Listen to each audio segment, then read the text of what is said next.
Welcome back to WeCan, where we profile women and some men from all walks of life, sharing their stories and insights to support us and others on their journeys. And I'm really excited to talk to Nanna Soenya today. Nanna, welcome to WeCan. You are really one of those women that I've wanted to interview for a very long time and certainly had in mind when I set up WeCan. You're the founder of OmegaSeven. That is a organization that's resourcing women that impact to bridge the gap between capital and impact. You strategically support and fund women-led organizations through capacity building, investment networks, and direct funding models. You're also the founder of Mothership Nation, a female-led management training and business development consultancy, offering training and development to marginalized groups and talent acquisition to companies in high-end sectors. You basically connect employers with employees in the luxury hospitality sector. You're also a strategist and a speaker, and you're designing funding systems that move money, power, and access directly to women, especially Black women in the UK through fundhership. Nanna, tell us a bit more about the journey, your journey, and the pivotal points that led you to where you are today. Sure. I guess I grew up in Ghana until I was 7 years old, and I came to the UK at 7. And I had a great life in Ghana. I didn't understand why we were coming here. And when we arrived, I was still, even more so, I was like, why are we here? This is not fun. I was made very aware of what was going on socially because my father was very much involved in local politics. And so within the household, a lot would be talked about how things are doing, how things are not doing, etc. And we arrived in the UK in Thatcher in the Thatcher years. And that was clear. It was very clear.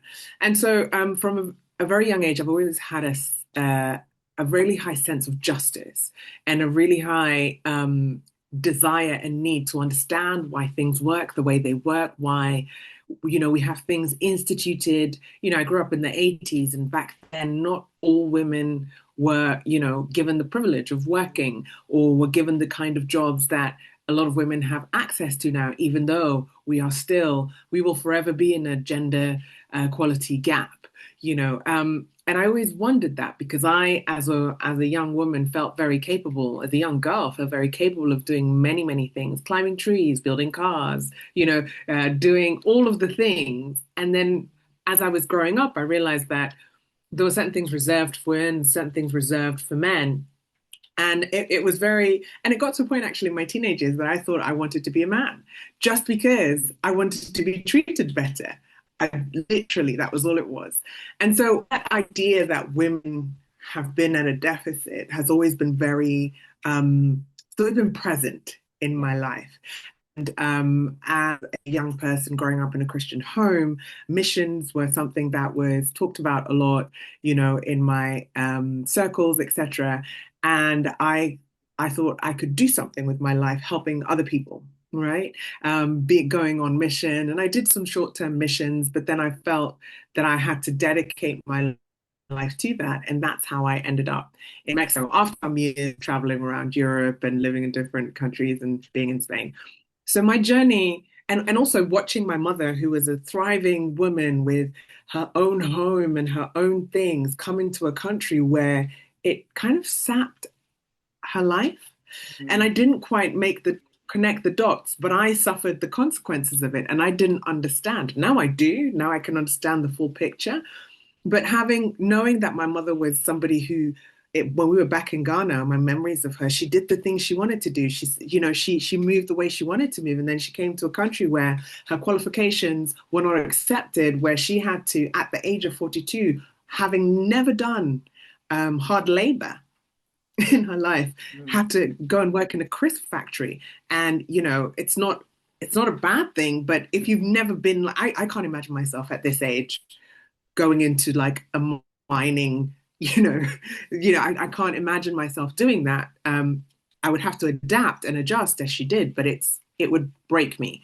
And I feel like sometimes when we think about migration, we don't think about what it takes away from people, right? We didn't migrate for any reasons except for my father thought it was a good idea for us to come and live with him here.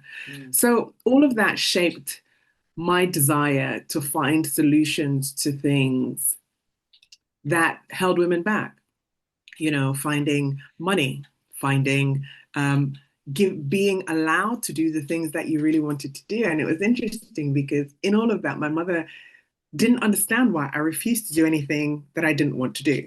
That was just, I just refused, and as a woman, that's not what you do. You do what you're supposed to do, and you serve the family and you do the things and you do your duty. And whatever that duty is, you fulfill it. And there you go, good girl, and for a long time, that is what our society everywhere tells us about women, right?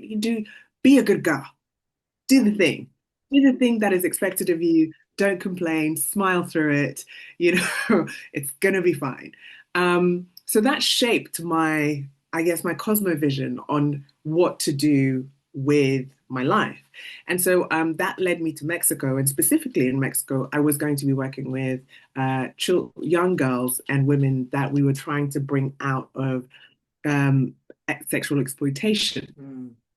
And that was a huge thing for me because I I didn't understand what sexual exploitation was. And this is back in 2007. And moving to Mexico, not knowing anybody and beginning to understand an entirely different culture and how women were treated. I thought women here were treated badly. I was, wow, I was in for such a culture shock.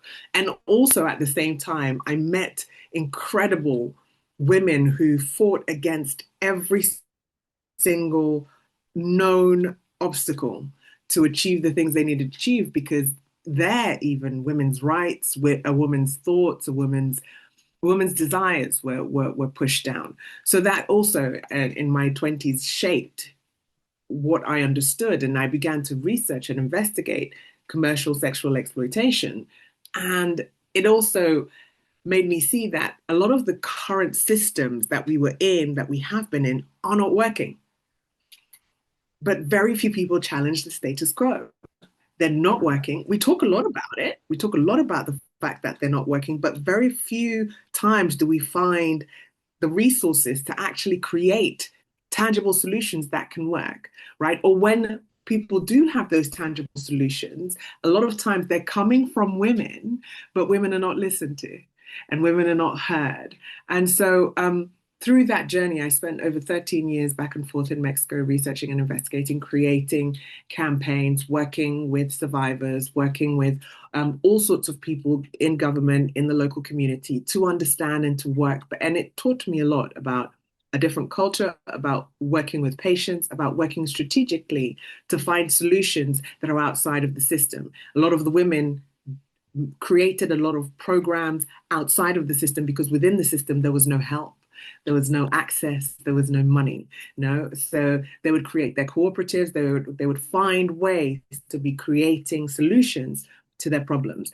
And that had led me through my journey to be back in London because of COVID.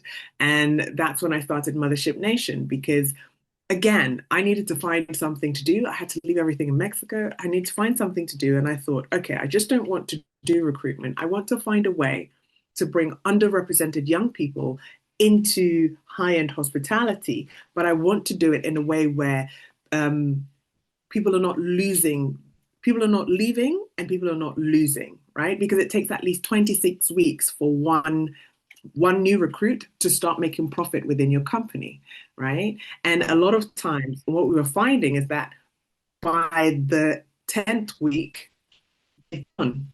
They've been lost. And what was happening, there was a mismatch. People were just hiring people, were getting jobs for the sake of getting jobs. And there wasn't a process that was being created so that people could match the jobs that they wanted to be in. So I started sort of hand holding in a way where many recruiters in the UK don't do. And I did that manually. until I encountered another organization that had already set that up in psychometric testing. That was the McQuaig Foundation. And I began to use their system of psychometric testing to help with getting people into jobs. The one challenge I found, again, was because I was a woman, and within high-end hospitality, even though I've worked in high-end hospitality for many years, opened restaurants in London, in Dubai, in other parts, in Barcelona, um, recruiters don't look like me. Recruiters who are successful don't look like me, right? And so my challenge was that I had hundreds of candidates and very few clients Mm. because, again, the system that is created, a recruiter is supposed to look in a particular way to be, especially with high-end hospitality. You know, I was a mother of an autistic child who couldn't go to all the restaurants, who couldn't go to all the fancy parties, who couldn't be seen with the right people. And that also began to, I began to wonder, because I hadn't been in London for a long time. I was like, is this, what is this? You know, naively, I had believed that because of the trenches that I was in Mexico, that things were better here. You know, that in this side of the world, that merit, that your actual merit got you to places, your systems got you to places. I still kept getting at the, oh, that's so cute. You know, I'm like, I've worked really hard I for know this. what you're talking about 100%. Yeah. So then I began to wonder and ask the questions, what are women going through here? What are they doing? So not only my life has been full of questions. My mother will tell you it's one of the most annoying things about me. I'll ask you questions and I ask questions to get responses so I can understand better. Um, and I began to research, you know, women and funding, because one of the things that happened as well is that starting a business and having lost everything during COVID, because whilst I was in Mexico, we were starting a co-working space, put all my money into that, and then COVID hit, so we lost everything. And then starting a business here, you just couldn't get finance, you couldn't get funds, couldn't get access. And I asked the people who were rejecting me, what am I the problem?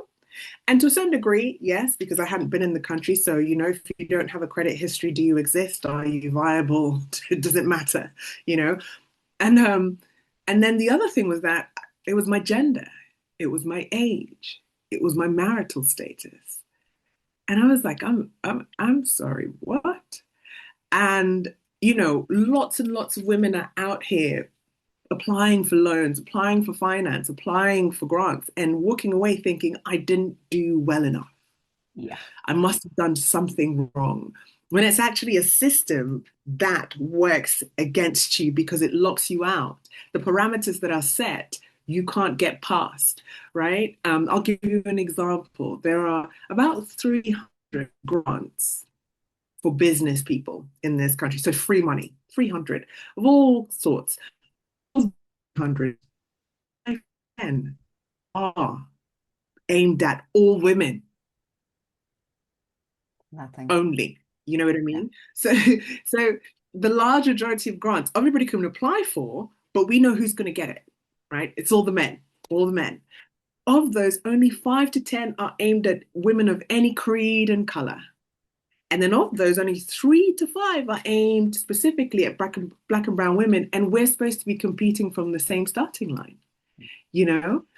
So it's for me, creating ecosystems that make us a priority. When I say that, I mean creating networks, creating ventures, creating cooperatives that allow us to move forward and thrive without waiting for them to say, oh, yes, you're approved, or you look the part, or, you know, tell us your pain, tell us your struggle, tell us something, you know, dress pretty, put on some makeup, make us laugh, you know, all of that, that all women have to face. I just wanted to strip that away because I think what happens a lot is that we, not on purpose, but we get stuck in the groove of just following the status quo a lot of times, you know, and sometimes we get stuck in the groove of talking about what could change, but on actually being exhausted, not even having it, just being exhausted to try the new things, or being exhausted and being deflated. And then as women, we are dealing with a monthly condition, right? That that is not considered in any situation. In work, it's not only recently, but it's not because so for years and years and years, we have just had to pretend everything was okay and carry on. And that is also debilitating because you can't. And you can't, but nobody's working around your cycle, your time. Nobody's being patient enough. No one in your family, no one. And so everything that I talk about and I create is about my organization is female focused, not just because we look at females, but because I work within the parameters of where we thrive. And I try to do that in a way, sorry, I try to do that in a way where every single woman is seen, heard, and dignified in their process, you know? So yeah, it's really, really important for me to be able to talk about strategies and ways where women, we create ecosystems, and all of that has come through my lived experience as a woman, who is married, as a woman who's gone through divorce, who's gone through a divorce that was horrible, where I was questioned. As women, we always get questioned about stuff. And a lot of what my work is about is not questioning anybody about anything. I trust women. I trust women a lot. And especially in the Black and Brown community, where women have been so mistreated, I believe part of my work is healing in terms of giving them the space to be who they are. A lot of women ask me about the grant and they're like, what is the requirement? What are you going to ask of us? What are you going to do? And I always say the requirement is that you have a business, a project, or idea, and that you do the thing that you say you're going to do. And a lot of people feel uncomfortable about just giving women money. And I'm like, why is that? Because you give men money all the time. Yeah. And misuse that money all the time. And you give them more money all the time. So I so I tried to speak from that place, not as a, oh, we are going against you, but as a let's just shift our focus and give the women the very things that men have been allowed to have constantly without any question. So that's a lot of the foundation on which dignifying our lives as women in this world today, you know? Nana, oh my God, yes, and you said so many important things. And I'm laughing on this side, even though there's little to laugh about, because you're so right. And I feel, and I'm wondering what your opinion is with all the experiences where you create and open the triangle of access, money, and power. We are so hard on people and soft on systems when we Mm, need to be hard on yeah. systems and soft on people, because that is how we bring about change that could potentially last. Now, from where I'm sitting in the times that we live in, we think that we are going places and we're improving things. And there are certainly leaders out into the world who do their utmost best to change things. I have a feeling, Mm, though, and this is sort of the feeling in the pit of my stomach, consuming the media of today, that I don't think we're going places, right? I mean, we show up every day with this incredible energy and our hearts wide open and, non-judgment and, not trying to have much of an ego and to go at it with, all the right intentions. And I just feel we're not getting mm. anywhere. What do Yeah, you feel? I feel the same. And that is because I believe that we're not looking at things, like you say, as they are, right? Yeah. Um, our society is built in a particular way. And I speak about it in the UK a lot, it takes 6 generations for a society to change its mind about a certain thing, 6 generations of active work for a society to change its mind about certain things. And what we tend to do is just hope that with time, with no, like we're in a technological age. You know, people say we're in 2025. I can't believe people still think like this.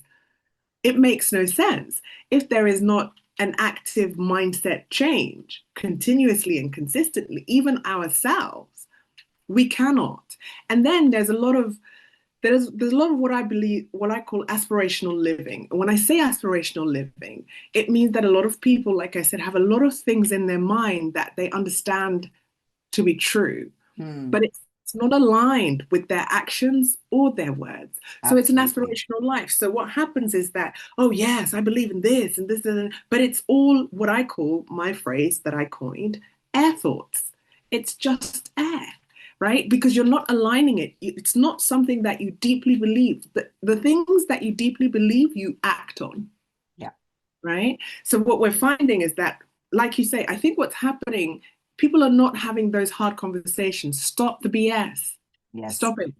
Just we stop the hate being BS. uncomfortable and we don't go there. And I see this all the time. And I just am now going to become a little bit less tolerant, actually, which I Yeah, hate because I love to be heart wide open, full of enthusiasm to show up in the world. And no, I yeah, am not going to do it anymore if you're not willing to step into the ring and have those difficult conversations with me, because I love to agree to disagree. I love to show up and say what I think, and I want other yeah, people to do the same. And I'm not exactly. prepared to show up in any other way anymore because it's not helping us. You know, when I Oh, started WeCan, I thought, oh, this is beautiful and fluffy, and it's all going to be positive and inspirational. Well, no, this is going to change right now because I don't think that we're going to get to where we need to go like this. We need to talk no, about the hard things. we do. We cannot fix the thing if we are not applying the right medicine to it. If we're not, first of all, recognizing how deep the root, how broken it is, Yeah. how awful it is. And like you said, many people, because it's so despairing and because there is a narrative, a salience about, oh, humanity, faith in humanity, and we're all gonna do it, and it's gonna trust the government. It's No. we it's really hard for us to break out. And also, the systems that we live in do not give us breath. So we may have a fleeting thought, actually, I don't like that. That's really bad. It's really wrong, etc. But you may look around you and find that there's nobody else that you can share that with. So you swallow it up on the inside. There's not enough spaces. And then when those spaces do arise, there's so much hurt, pain, and anger that the conversations stop there and they don't progress past that. And that's what happens in a lot of relationships. There are things you do not deal with, there are things you do not talk about. When you get to the anger point of talking about everything, that's all you do. You don't push past the discomfort, the anger, and to see how we solve this, how we action at this. I believe in protests. I believe in standing. I believe in policy lobbying and changing for the better. But I also believe that we need to retake our power in terms of creating the spaces, the systems, the companies, all the things we need to be able to thrive. The governments told us that we need to depend on them, and they did that for a very specific reason. So we would not have our ownership of our cities, of our towns, of everything. And now we need to take that back. We need to take that ownership back because all we're doing is following the trail of the governments and dividing ourselves and looking at each other as the enemy when we know who is benefiting from all of this, right? So a small group of people, and they all behave, live the same. And the rest of us are left wondering. And I think it's really important. It's really, really important that I don't think you need to be less tolerant. I just think that your boundaries are the ones that need to be clear. Yeah. Thank you Tolerance for we need to saying that. have, Correct. but Absolutely. boundaries are the ones that need to be clear because sometimes that, like you say, you feel like, oh, well, if I'm not, I need to be a little bit more tolerant. It's not about that. It's about you have not just boundaries, standards, Yeah. standards, right? Yeah. This is the line I'm not crossing in this conversation. If you cannot go there with me, I'm wasting my time. Correct. I'm wasting my time, You're you know. talking literally, these are my sentiments exactly, Nana. Now, let's get to really what matters to you most and how you want to matter, Nana. You've done um, Mothership Nation, OmegaSeven. What is your really big vision? What does success look like for you? Where do you want to go with this? Success looks like having created this fund and that fund growing. Success looks like having ecosystems that specifically serve the women that they are supposed to serve. So success looks like me looking back and going, I started this journey creating a grant fund for Black and Brown women in the UK. We've moved it over to different countries. We've moved it over to different societies. We've been able to create these ecosystems that fund us. We've moved it to Latin America. We've moved it to Africa. We've moved it to the Middle East. We've moved it everywhere. And we are consistently giving resources into the hands of the women that know how to fix things. Success is seeing women know, learn, and understand their power enough to be creating these ecosystems, regardless of what governments do. That's that's the legacy I want to leave behind. To have helped women change their mindset to a place of knowing we do not need help from them. We need to do it ourselves. For ourselves and for each other, Nana. And if we look at the state of the world politics right now, it's the only way to go, right? It's Yeah, the only way it to is. go. It is. My success is all about looking behind and seeing the legacy left behind where young women all over the world are saying, I am able to do this and I can do it. This grant was started from nothing, right? We didn't ask for help from anyone because I wanted to show the women that we can. If Mm, we come together, we can, and we have. And so far, we've given out £20,000 in the space of 2 months to two separate women, and we'll be giving out more.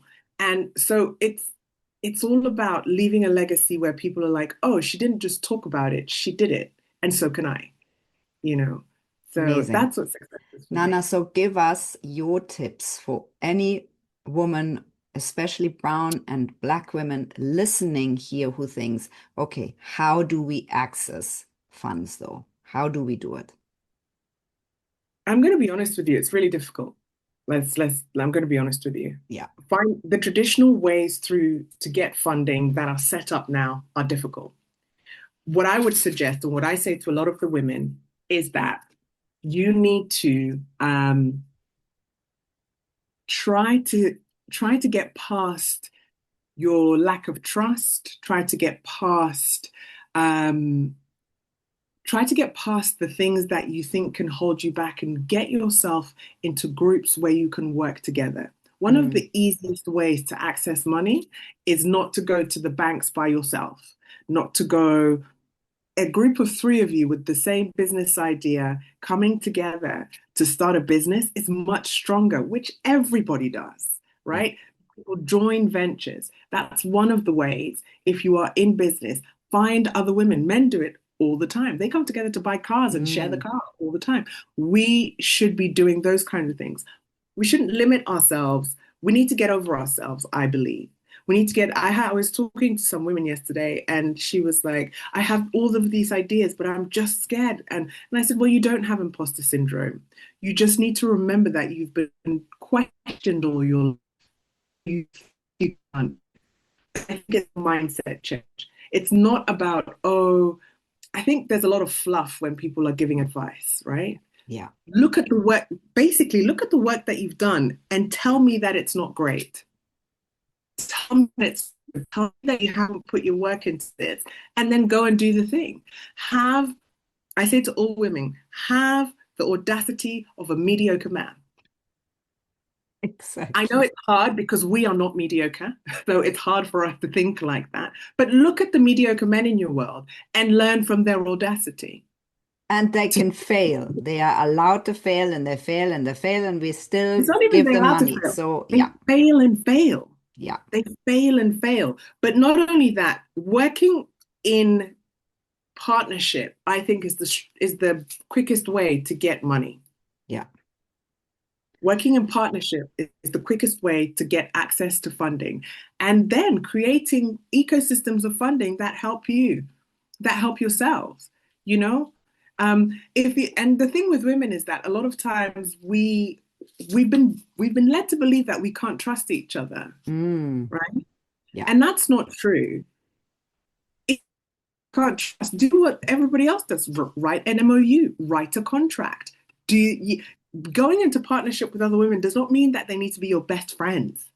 no, They just need to be your partners. Everybody does things above board legally, and you can get it. It's that simple. It feels hard, but it's that simple. Taking that first step and saying, hey, I'm working. I know so many women doing the exact same thing, and I'm trying to bring them together and say, guys, you know, you're doing the exact same thing. mm, Hey, can you yeah, see the, because together you are a stronger team, yeah, right? yeah, So yeah, those are my tips. Finding okay. funding is very, very hard, but you can do it if you do it with others. Nana, and as leading Mothership Nation, what tips do you have to young people who are in this often impossible situation that our labor markets aren't looking so good, our economies aren't looking so good? You know, how do you show up authentically, but also competitively on versus employment, finding employment? I think when you're in your 20s, it's really hard. Again, Be- Let's not one thing sugarcoat that it. Mm, it's really because one thing that you're not told is know yourself. yeah. It's all, how can you show up authentically if you do not know yourself? Be honest with yourself, know yourself, find the tools, find the people that are willing to look at you and give you the truth about yourself so you can work on yourself and show up as who you are, not as some imagination of authenticity, but as who you are. And in your 20s, you're not supposed to know it all. You're not supposed to have gotten it all. You're not, your 20s are a great time. You have a lot of life ahead of you, we hope. A great time for experimentation. They're great time for moving here and there. You have the energy, especially girls. You have, I had so much energy in my 20s. You have the energy, travel, go to the different places. You have the capacity in your 20s. Don't settle for the thing. Know yourself, use your energy. And as hard as it may be, and I know this is hard because if you had told me in my 20s to listen, I would have just nodded my head. But try to listen to those who you see in success and that really care about you. Don't listen to some guru on the internet who's trying to tell you to make millions with a thing, you know. Find people that you can touch and see and learn from them. Learn Mm, from them. I mm. think showing up as your authentic self can only happen when you know yourself, you know. Nana, so what kind of a leader are you? How do you lead your organizations? I lead by letting people grow. Um, as a leader, I thrive in seeing how, where people have their speciality and allowing them to flourish in that. Um, I lead by example in doing the work, but also being humble. I I love delegating, not because I want to tell people what to do, but because I believe that people can do a lot more than they think they can do. Right. And so my leadership doesn't look like this. It always looks like this. It's always horizontal. Come to me for help. Come to me for these things, but I trust you to do those things. And if you can't, I am not going to make you feel bad about it. I believe leadership the versions of leadership we see today have nothing to do with internal power, Mm. right? The versions of leadership we see today are mainly to do with subjugation, manipulation, and submission, right? And so we see that and we're like, oh, that leader, he commands, he's intimidating. But true leadership is being able to have people around you that trust you enough, feel safe enough to do the very things that they're there to do, and for you to release them into that.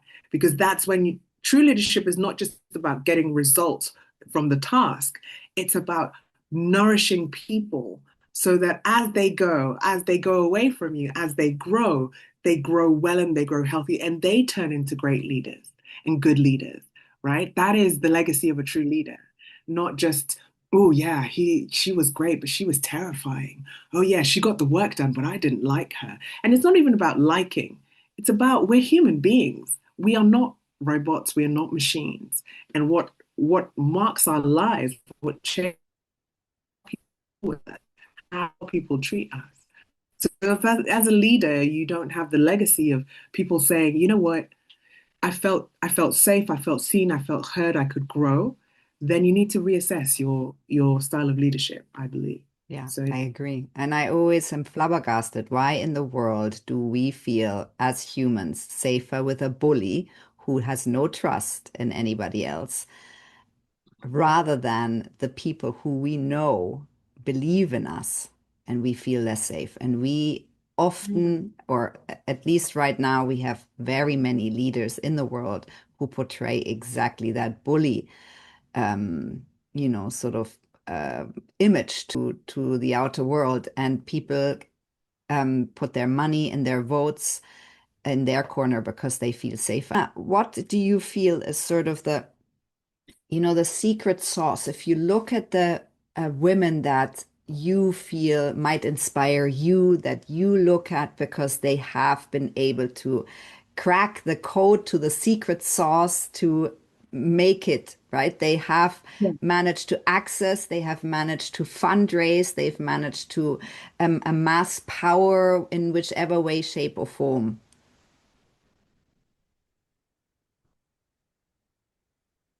I I guess it's interesting because I um I admire so many women, and I love seeing women flourish and grow, and I love it. I absolutely love it. I think what I see a lot of times in women who have made success, who have been, especially within my community, is that there is a disconnect. There is a disconnect in because the struggle has been so hard. Mm, We get to a place a lot of times where we think that everybody can just do what we did and get to where we are, right? mm, And a lot of times we disconnect ourselves from, and we forget. It's just like, I give you an example, just like when we grow up, we forget what it's like to be a child. yeah. And we're less patient with children. We were all children. We all had to learn. We all had to understand. But we get to adulthood and we're just so impatient with children. We're just like, how, And I feel like as women who have gained and who have done, I feel a lot of us need to check ourselves, need to heal, because there is no glory in having gotten to the place, Yeah. but not being able to be healed enough to give to others, Yeah. right? Yeah. Um, and that is what I experience here. And my platform, as small as it is, I use it to bring up other women that nobody knows about. Yeah. Why? Because I believe that is what we're supposed to do.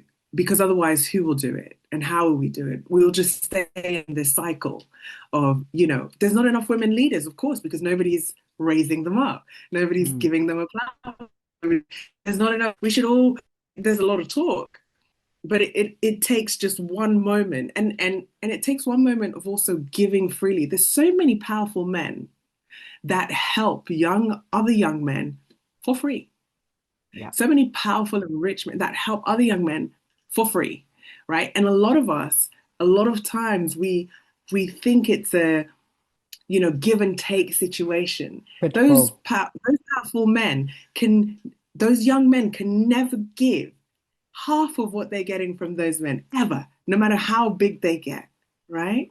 So I think that the the important thing about getting into a place where you have achieved a lot and you've gained a lot is immediately looking back and helping those who are coming up. And I think that is far more powerful than any achievement you can talk about. Yeah, Yeah. Nana, you're speaking out of my heart. That's exactly why I'm doing this. I'm trying to give and shine a light on all the unsung heroes. And some have a bit of a bigger spotlight than others, but really Yeah. every one of them need a massive spotlight. And, we're working our way to there. Nana, so what I mean, you work on various solutions. You're trying to change systems that are holding back women, especially Black women. Now in this country, the UK, you've got experience all over the world. What do you think are your sort of main learnings? If you have to distill it down to really just a couple of points, what would those points be? Um, I think one of my one of the biggest things I've learned and that has helped me is looking at history Mm, to understand now and to understand the times we're in and to be able to gain insights on how to move forward. You need to look back. What is the world? Yes, the world is technologically much different than it was, but what are humans like, right? How do we change? What are we motivated by? How are we treat all of those things? For me, looking at what is going on in the world today, having lived in Mexico, lived in Dubai, lived in Spain, lived in Portugal, lived in Norway for a little bit and Iceland, I think a lot of the time we are unaware of what is actually going on mm, around us. absolutely. And a lot of the time we find it hard to disconnect from the noise and the salience and the spins and the rhetoric, really see what's going on. In our world today, we are in a crucial point where seats of power are changing, economies are collapsing, systems that used to work are being pushed under. Patriarchy is falling apart, Yeah. right? So many things. And what I say to everybody, I have family in the US, what I say to everybody is do not weep on the ashes of now, Mm, build for tomorrow. This firebomb that is happening will continue to happen. What are you doing strategically to build for when the fire goes out and there are ashes? What I've learned is that a lot of times we get stuck. And so my tips are look at history, understand that these things have happened before. yeah. These things have happened before. And those who have survived have been the ones that have had the foresight to say, Mhm. okay, how do I build after this? Where do I go? How do I strategize? Where do I move? How do I live? What do I do to not go down with the ship? Yeah. Right? My biggest tip to everybody is find a way to not go down the ships that have been created and have brought us to our world in this in this particular time, right? In Yeah. this particular time, find a way. Um, so yeah, so that's my biggest tip. That's my son sneezing. Yeah. I think That's my it's biggest tip. Yeah, super important point, Nana. And I always think we need to know who built the systems in order to bring about change. Because if we don't understand the context, you know, exactly. yeah. Nana, Yeah. so what are your plans and your goals? What are you concentrating on? What are you trying to create in the next 6 to 12 months or next couple of years? What I want is for the frontership grant to grow from one £10,000 grant to at least three £10,000 grants. I by in the next 2 years. Yeah. Yeah. I think that's really important. And what I want to build is an ecosystem of network women that is designed with the women in mind. So currently we're working on our first event and we're going to do that annually so that women can build the networks they need. We always hear your network is your net worth, but what we don't realize is that the large majority of us are quite isolated. And so that is my main focus, building ecosystem networks and getting into the minds of women how to build ventures together, how to create good cooperatives together. So those are my plans and goals for the next couple of years, and also moving to a hot country because I just thrive in heat. I don't do well in it. It takes up so much of my time to mentally prepare myself for the cold weather that I could be using for other things. So I just want to be in a place where I don't have to deal with that. I don't have to mentally, okay, today I can't see any cloud, I can't see any sky, I can't see any sun. Today's gonna be a good day. It's gonna be a good day. So yeah, I see the UK is going to lose you. Yeah. they are, they are. I mean, it's okay, because I don't think the UK necessarily needs me present for me to do the things that I do well. I always believe that we should move ourselves to places where we thrive wholeheartedly. Yeah. And because now we live in a global system where we can work from anywhere, we can be anywhere.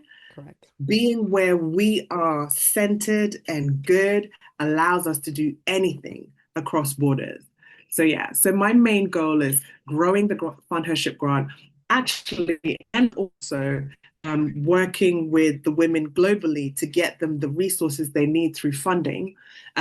First, we have a Mexico initiative that gets women funding resources directly through sponsorship, and moving that into the global grassroots initiative, which I don't talk about very much, but it's to give women who are in areas of conflict or who have been displaced by conflict direct access to the resources so they can fix and grow their world. Not to go in there and tell them what to do, but to actually just give them the money because I trust women. I trust women, and I just want to get them resources. When we say resources, it could be a lot of things, but a lot of times it's just the money, Yeah. right? Yeah. To buy the thing that you need to create the other things, So yeah. So those are my goals for the next 2 years. Moving out, starting a global initiative to get money to women. Nothing, small things. Just Small tiny. tiny, tiny. Nanna, so what takeaways would you like our listeners to have from your story? Thank you. When I was growing up, I was always told that I was a handful. Not in a, I wasn't troublesome, but I was just a lot. And my family would always tell me that, right? Mm. And they still do. Um, uh, but I leaned into it. I didn't shy away from it. I came from a place where I was snatched away from my paradise home, came into a country where the parameters were set up for me to just not thrive, Yeah. right? And if you can take anything away from my life, it I did a lot of journaling as a child, and I continue to do. Why? Because I said I wanted to remember who I was. Because as a woman, you're always being questioned as to who you are. So if anything you can take away from me is know yourself. Mm. Know yourself and walk in your truth. And that truth gives you the power to change the things around you, right? Because what I feel like one of the biggest obstacles we have as women is being questioned as to whether or not we know what we're doing Yes, in anything, absolutely. right? So if you could take anything away from me, I don't look like somebody who's questioned. I'm questioned all the time, but I stand obstinate in my truth. Unless it's something that is going to actually change me, I'm humble enough for that. But I won't just let you come along and because I'm a female and you may not be, or you're an older female, try to tell me what you think my life should be like. Know yourself, stand in your power, stand in your truth, and you can change things. We all can, you know. That's Nanna, I think that's a perfect, powerful finish. Thank you for leading with that. I want to honor you and everything that you are and everything that you do because it is much needed. And thank you for your time and this great conversation today. Amazing. Thank you.